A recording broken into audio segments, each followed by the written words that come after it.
केंद्रीय मंत्रिमंडळामध्ये केंद्र सरकारने शेतकऱ्यांसाठी 2 महत्त्वाच्या घोषणा केल्या आहेत.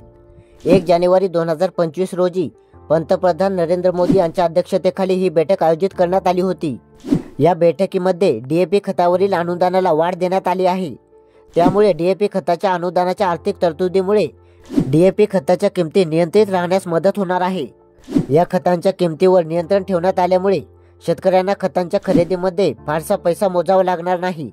केंद्र सरकारने DAP खताच्या किमती नियंत्रणामध्ये ठेवण्यासाठी NBS अनुदानात पुढील आदेशापर्यंत प्रति मेट्रिक टन 3,500 रुपये वाढ केली आहे. हे अनुदान खत निर्माण करणाऱ्या कंपन्यांना दिले जाते. त्यामुळे या अनुदानामुळे शेतकऱ्यांना खत कमी दरामध्ये पुरविले जाते. DAP खताद्वारे पिकांना फॉस्फरस आणि नायट्रोजन हे पोषक तत्व मिळतात. त्यामुळे DAP खतांच्या किमती नियंत्रणात ठेवण्यासाठी सरकार प्रयत्न करत असते.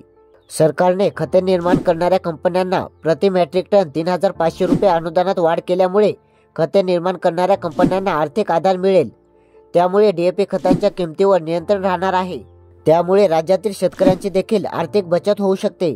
DAP खतांच्या किमतीवर नियंत्रण आणण्यासाठी केंद्र शासनाकडून जो प्रयत्न करण्यात येत आहे तो खरंच यशस्वी होईल का? तुम्हाला काय वाटते? कमेंटमध्ये नक्की सांगा आणि आपल्या शेतकरी समाधान या चॅनलला नक्की सबस्क्राईब करा. धन्यवाद.